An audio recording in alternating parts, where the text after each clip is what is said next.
विज्ञान के महत्वपूर्ण प्रश्नों के सीरीज में आपका स्वागत है। चलिए देखते हैं इस वीडियो में पहला प्रश्न। जीव विज्ञानियों पादप जगत और प्राणी जगत की जातियों को बहुत बड़ी संख्या में ज्ञात किया है, ढूंढ निकाला है, पहचान लिया है। संख्या की दृष्टि से अब तक ढूंढे हुए और पहचाने हुए जीवों में सबसे अधिक संख्या है।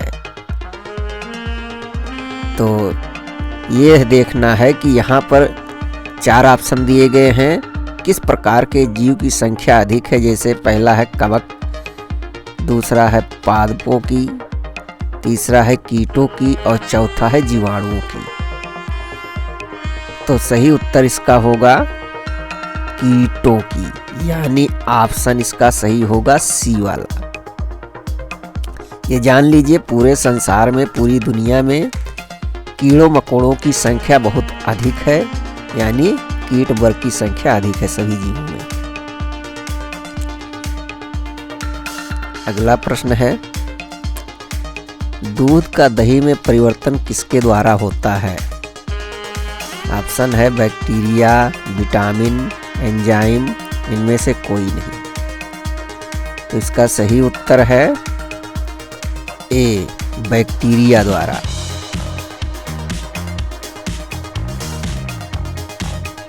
अगला प्रश्न है, ईस्ट और मशरूम क्या है। ऑप्शन है शैवाल, नग्नबीजी, फफूंद, गांठदार जड़ें। तो इसका सही उत्तर है ऑप्शन सी, यानी फफूंद। अगला प्रश्न, शहतूत का फल है, किस प्रकार का फल है। ऑप्शन है सोरोसिस, साइकोनस, समाग, नट। इसका सही उत्तर है ए, सोरोसिस। अगला प्रश्न, साइनोबैक्टीरिया कहलाते हैं।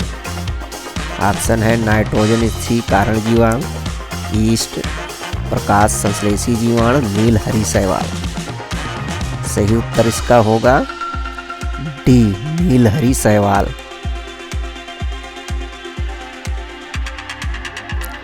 अगला प्रश्न, जीवाणुओं को पूर्णतः समाप्त करने की क्रिया कहलाती है। ऑप्शन है निर्जलीकरण, हिमीकरण, पाश्चुरीकरण, निर्जमीकरण। तो इसका सही उत्तर होगा ऑप्शन डी, निर्जमीकरण। अगला प्रश्न है, पौधों द्वारा ली गई विकिरण ऊर्जा निम्न परिणाम देती है।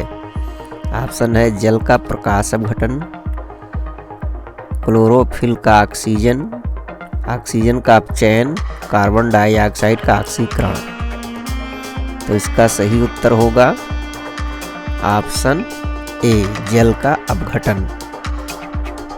ध्यान दीजिएगा, जब जल का अपघटन होता है प्रकाश संश्लेषण में, यानी H2O का अपघटन होता है, तो ही हमें ऑक्सीजन प्राप्त होती है। अगला प्रश्न है, सामान्यतः अचार को नमक तथा तेल के संतृप्त घोल में तथा मुरब्बे को शर्करा के शांत घोल में संरक्षित रखा जाता है, क्योंकि ऑप्शन है नरम बने रहते हैं, सूक्ष्म जीव द्रव्य संकुचित होकर मर जाते हैं, ये गल जाते हैं, इनमें से कोई नहीं। तो इसका सही उत्तर होगा ऑप्शन बी, सूक्ष्म जीव द्रव्य संकुचित होकर मर जाते हैं।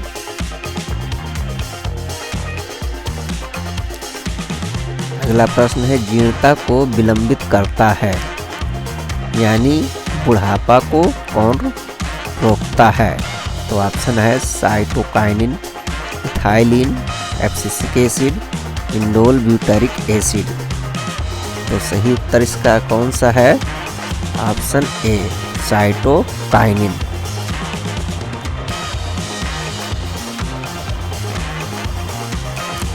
अगला प्रश्न है, गेहूं का दाना है। ऑप्शन है बीज, भ्रूण, फल, तना। तो इसका सही उत्तर है ऑप्शन सी फल। अगला प्रश्न है, पौधों द्वारा ली गई विकिरण ऊर्जा निम्न परिणाम देती है।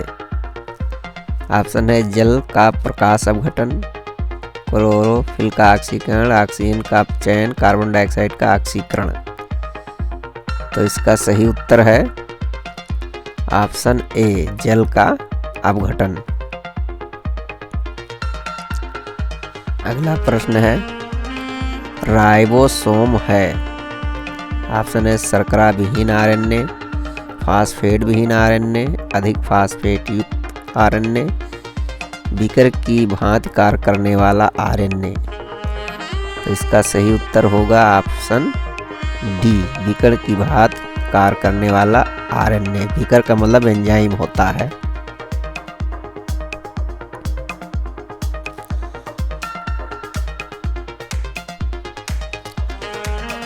अगला प्रश्न है, क्रेब्स चक्र है केवल अपचयन क्रिया, केवल उपचयन क्रिया, अपचयन उपचयन दोनों, इनमें से कोई नहीं। इसका सही उत्तर होगा ऑप्शन सी अपचयन व उपचयन दोनों।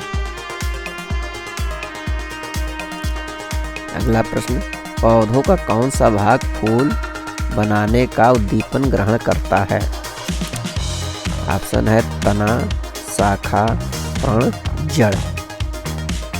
इसका सही उत्तर होगा ऑप्शन सी प्रण।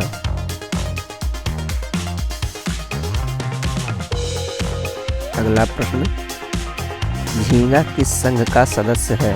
ऑप्शन है क्रस्टेशिया, कीट वर्ग, एनेलिडा, आर्थ्रोपोडा। तो इसका सही उत्तर होगा ऑप्शन डी आर्थ्रोपोडा। अगला प्रश्न, 4 जोड़ी पाद किस वर्ग के जंतुओं का विशिष्ट लक्षण है। ऑप्शन है कीट वर्ग, एरेक्निडा, मीरोस्टोमा, क्रस्टेशिया। तो इसका सही उत्तर है ऑप्शन बी एरेक्निडा। अगला प्रश्न है, निम्नलिखित में कौन सा कीट नहीं है। ऑप्शन है खटमल, मकड़ी, घरेलू मक्खी, मच्छर। तो इसका सही उत्तर होगा ऑप्शन बी मकड़ी।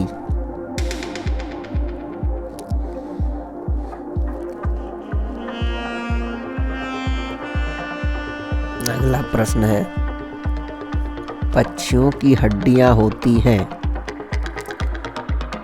ऑप्शन है लचीली, कैल्शियम रहित, ठोस व मजबूत, छिद्रयुक्त और वायु से भरी। तो इसका सही उत्तर है ऑप्शन डी छिद्रयुक्त और वायु भरी। देखिए पक्षियों की हड्डियों में हवा भरी रहती है जिससे उनका शरीर हल्का होता है और वो आसानी से आसमान में उड़ सकते हैं। अगला प्रश्न है, हमारे घरों के निम्नलिखित जीवों में से किन्हें हम परजीवी कह सकते हैं। ऑप्शन है मक्खियाँ, फ्लीज, मुर्गियाँ, छिपकली। तो सही उत्तर होगा ऑप्शन बी फ्लीज।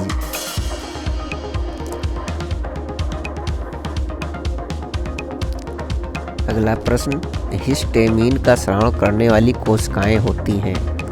ऑप्शन है यकृत में, संयोजी ऊतक में, वृक्क में, फेफड़े में। इसका सही उत्तर होगा ऑप्शन बी संयोजी ऊतक में।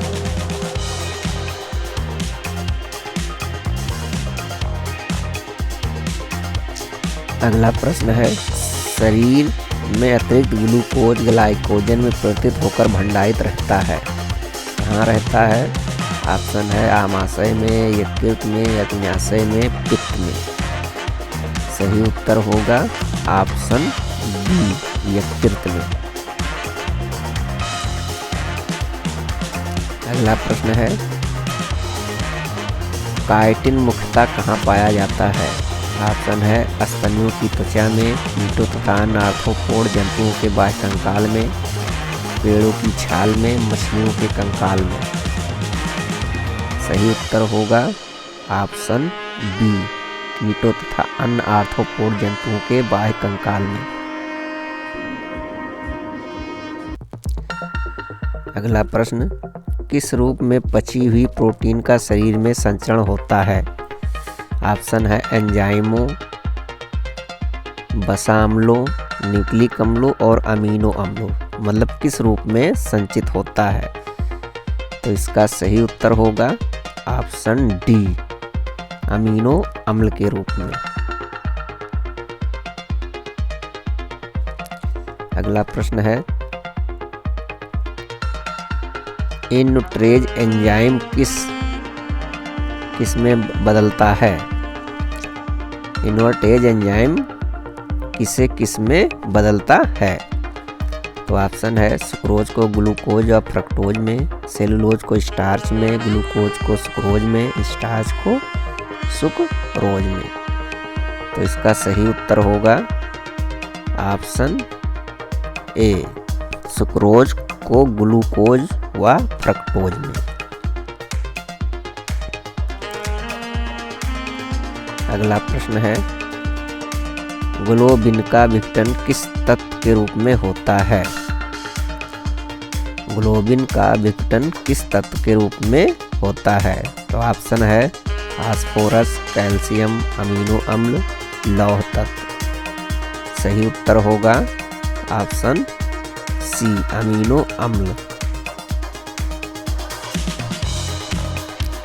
स्त्रियों में पुरुषों की तुलना में रक्तदाब कितना होता है? ऑप्शन है 5 से 10 mm कम, 25 से 55 mm कम, 5 से 10 mm अधिक, 25 से 35 mm अधिक। इसका सही उत्तर होगा ऑप्शन ए, 5 से 10 mm मतलब मिलीमीटर कम।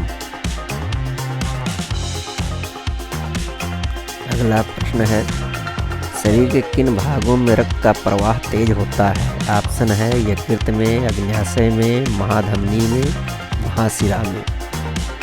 सही उत्तर होगा ऑप्शन सी, महाधमनी में। देखिए महाधमनी जो होती है ये पूरे शरीर में रक्त को पहुंचाती है और यहाँ से झटके के साथ रुधिर निकलता है, इसलिए यहाँ पर रुधिर का प्रवाह तेज होता है। अगला प्रश्न, न्यूरॉन्स के कोशिकाओं की संख्या सबसे अधिक किसमें होती है? ऑप्शन है मस्तिष्क में, जीभ में, रेटिना में, तंत्रिकाएं। तो इसका सही उत्तर होगा ऑप्शन ए, मस्तिष्क में। देखिए हमारे पूरे शरीर की तुलना में हमारे मस्तिष्क में तंत्रिका कोशिकाएं सबसे अधिक होती हैं। अगला प्रश्न है, स्वाद किस प्रकार की संवेदना है? ऑप्शन है विद्युत रासायनिक, रासायनिक, भौतिक रासायनिक, विद्युत चुंबकीय। तो इसका सही उत्तर है ऑप्शन बी, रासायनिक।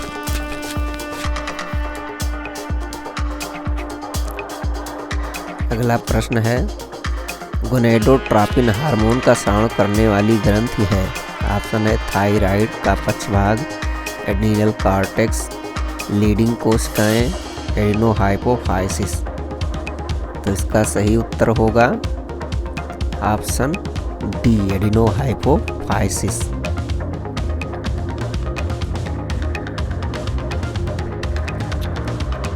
अगला प्रश्न है, लाल रुधिर अणुओं को अशुद्ध जल या निम्न बलीय घोल में रखे जाने पर क्या परिवर्तन होगा? तो ऑप्शन है सिकुड़ जाएंगी, अप्रभावित रहेंगी, गोल हो जाएंगी, फूलकर फट जाएंगी। तो इसका सही उत्तर है ऑप्शन डी, फूलकर फट जाएंगी। अगला प्रश्न, एक केंद्रक श्वेत कोशिका को किस नाम से जाना जाता है? ऑप्शन है ल्यूकोसाइट, थ्रोम्बोसाइट, मोनोसाइट, एरिथ्रोसाइट। तो इसका सही उत्तर होगा ऑप्शन सी, मोनोसाइट।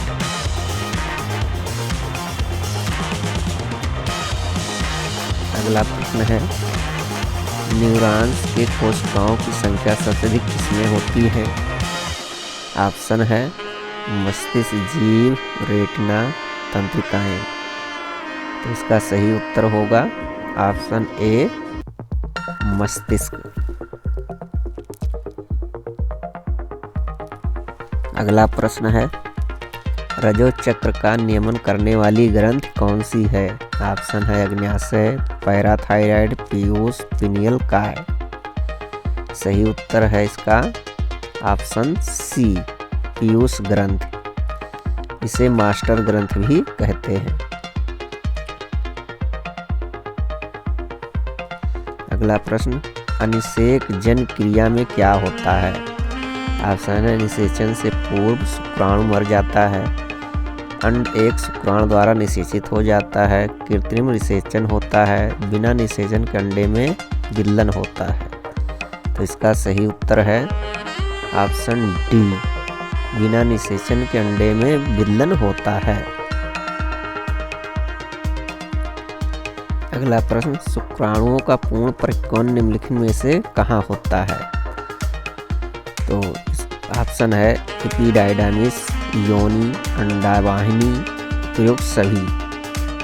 तो इसका सही उत्तर होगा ऑप्शन ए, एपिडाइडामिस।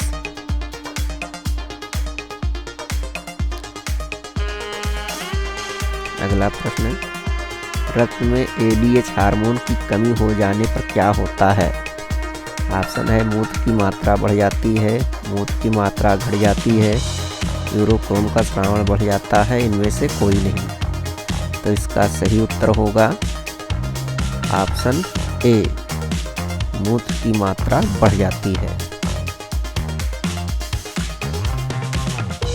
अगला प्रश्न है, मानव स्वास्थ्य के लिए ट्रांस वसा का सामान हानिकारक समझा जाता है क्योंकि यह स्तर कम करता है।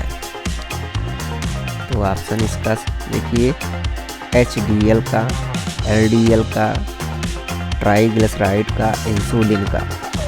तो इसका सही उत्तर होगा ऑप्शन ए, HDL का। अगला प्रश्न है, सर्वप्रथम मानव हृदयारोपण कहाँ हुआ था? ऑप्शन है अमेरिका में, इंग्लैंड में, दक्षिण अफ्रीका में, फ्रांस में। तो इसका सही उत्तर होगा ऑप्शन सी, दक्षिण अफ्रीका में। अगला प्रश्न है, लसिका गांठें किसे नष्ट करने में सहायक होती हैं? ऑप्शन है संक्रामक जीवाणुओं को, लार विषाणुओं को, शोध विषाणुओं को, लसिका को। तो सही ऑप्शन है इसका ए, संक्रामक जीवाणुओं को। तो लसिका गांठें जो होती हैं इसमें लसिका भरा होता है, इसमें श्वेत रुधिर कणिकाएं होती हैं और जीवाणुओं को नष्ट करने का कार्य करती हैं। अगला प्रश्न है, एंटीबॉडीज किसमें बनते हैं? एंटीबॉडीज किसमें बनते हैं? ऑप्शन है लिम्फोसाइट, मास्ट कोशिकाएं, फाइब्रोब्लास्ट, मैक्रोफेज। तो इसका सही उत्तर है ऑप्शन ए, लिम्फोसाइट।